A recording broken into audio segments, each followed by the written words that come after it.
다 같이 사도신경하심으로 신앙을 고백하시겠습니다. 전능하사 천지를 만드신 하나님 아버지를 내가 믿사오며 그 외아들 우리 주 예수 그리스도를 믿사오니 이는 성령으로 잉태하사 동정녀 마리아에게 낳으시고 본디오 빌라도에게 고난을 받으사 십자가에 못 박혀 죽으시고 장사한 지 사흘 만에 죽은 자 가운데서 다시 살아나시며 하늘에 오르사 전능하신 하나님 우편에 앉아 계시다가 저리로서 산자와 죽은 자를 심판하러 오시리라. 성령을 믿사오며 거룩한 공예와 성도가 서로 교통하는 것과 죄를 사하여 주시는 것과 몸이 다시 사는 것과 영원히 사는 것을 믿사옵나이다. 아멘. 오늘 우리에게 주시는 하나님의 말씀은 사도행전 4장 13절로 22절까지의 말씀입니다. 사도행전 4장 13절로 22절까지의 말씀 제가 봉독합니다.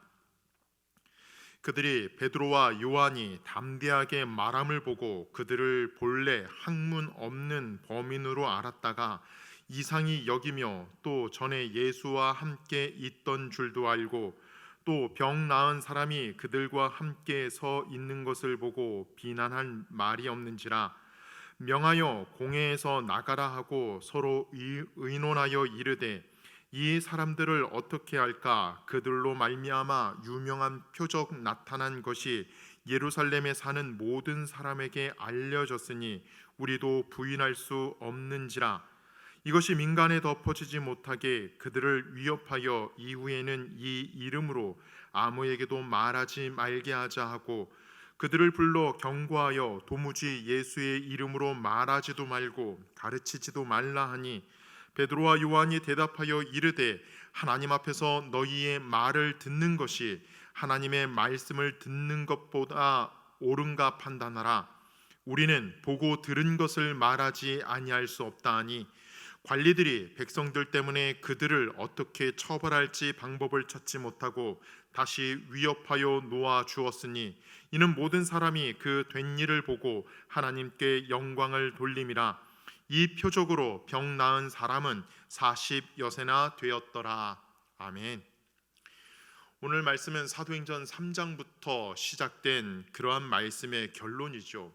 우리가 계속 보았듯이 사도행전 3장에서는 아주 놀라운 하나님의 은혜, 예수님의 은혜가 이루어지는 것을 우리가 보게 됩니다.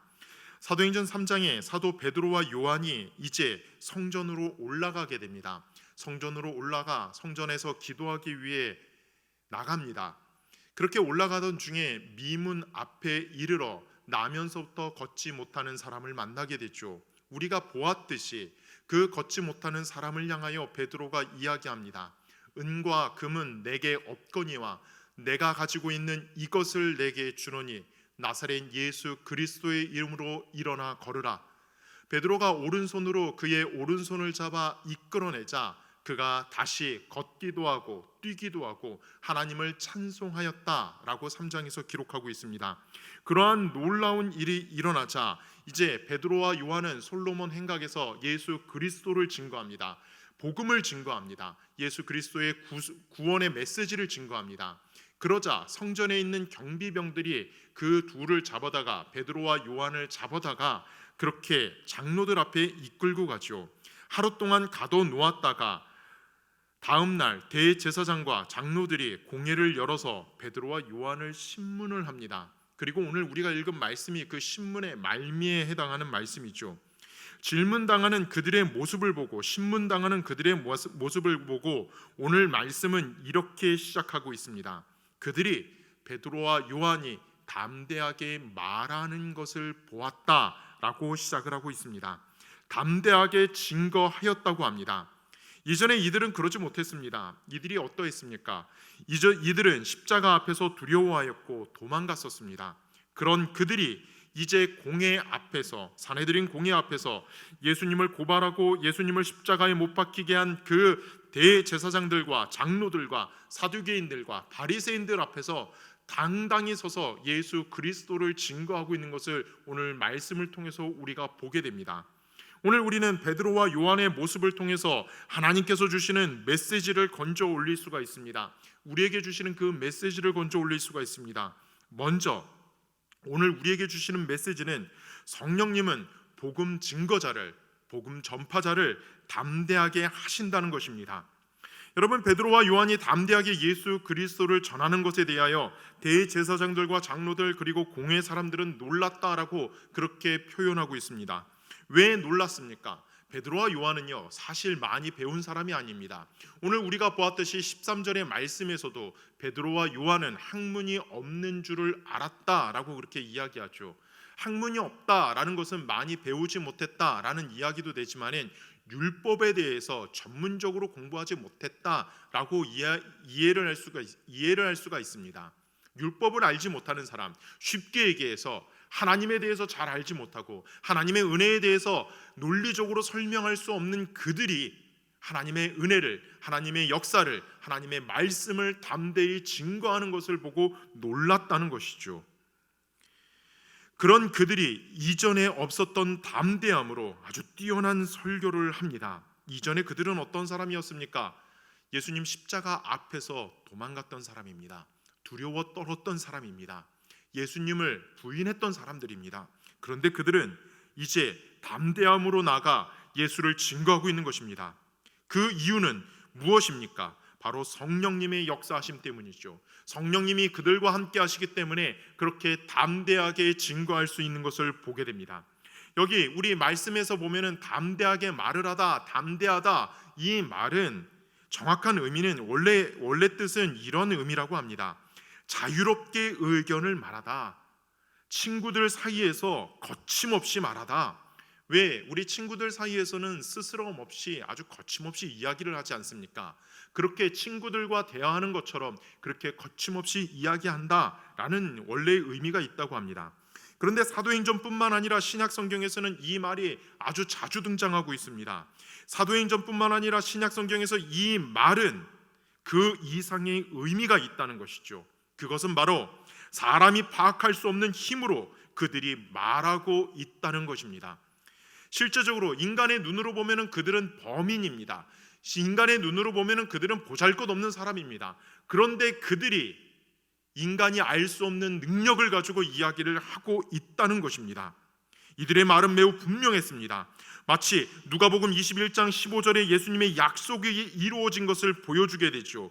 대적이 능히 대항하거나 변박할 수 없는 구변과 지혜를 너희에게 주리라. 그 약속하신 말씀이 이루어진 것처럼 보입니다. 아니, 이루어졌습니다.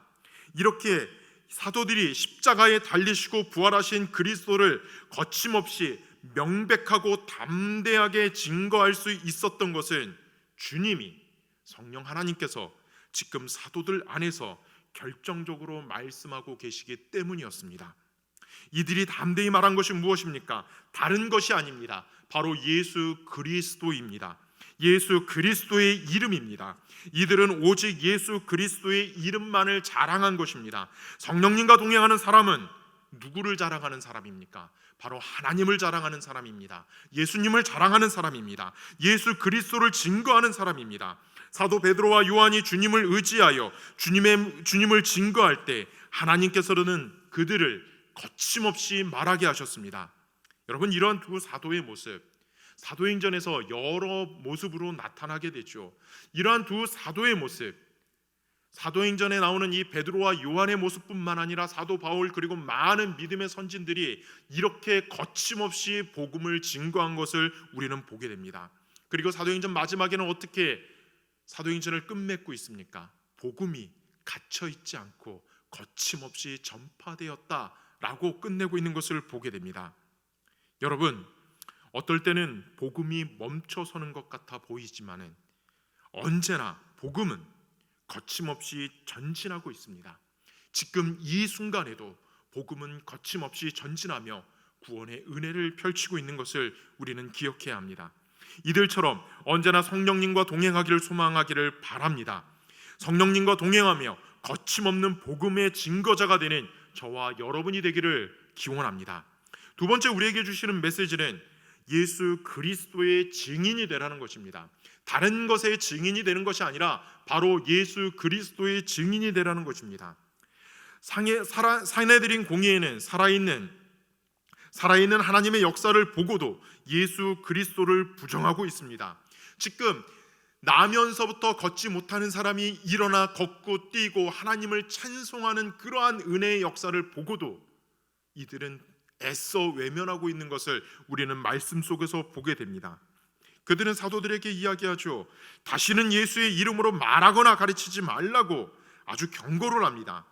여러분, 지금 사도 베드로와 요한이 서 있는 신문을 받고 있는 공회라고 이야기하죠. 이 공회는 유대인의 최고의 의결 기구입니다. 법정이면서 또 우리나라의 국회 같은 그러한 정치 기구입니다. 그리고 또 종교적인 기관입니다.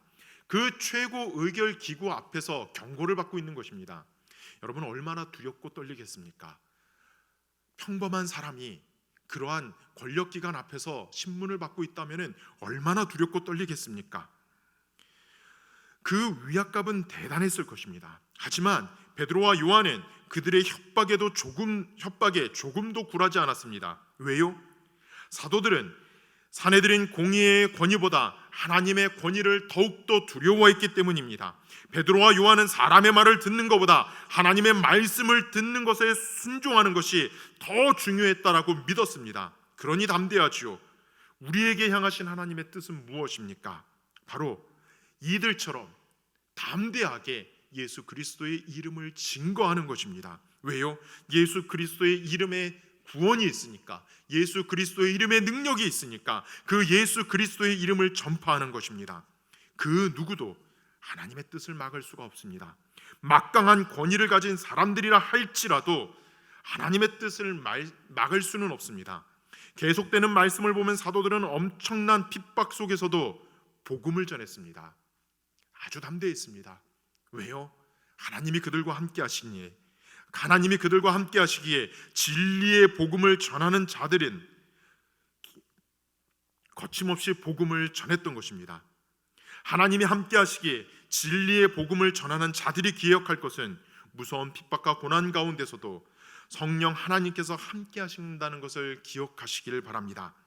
오늘 말씀 속에서 유대 지도자들은 사람들의 눈치를 보았습니다. 베드로와 요한을 놔준 것도 하나님의 진리를 쫓기보다는 사람들을 두려워했기 때문이라고 오늘 사도행전은 증거하고 있습니다. 반면에 베드로와 요한은 순적히 하나님의 뜻에 순종했습니다. 사내들인 공회에는 사도들에게 예수의 이름으로 복음을 증거하지 말라고 명령하며 협박했습니다. 그러나 사도들은 핍박 가운데서도 복음을 전했습니다. 복음은 어떠한 상황 가운데서도 거침없이 전파되는 것을 여러분 기억하시길 바랍니다. 하나님의 뜻은 고통 속에서도 예수님의 이름을 증거하는 것입니다. 오늘 20절, 우리는 보고 들은 것을 말하지 아니할 수 없다는 이 사도들의 선포가 우리들의 다짐이 되고, 이 사도들의 고백이 우리들의 고백이 되기를 원합니다. 사도들처럼 언제나 주님의 뜻에 순종하며 주님을 전하는 저와 여러분이 되시기를 주님의 이름으로 축원드립니다. 기도하시겠습니다.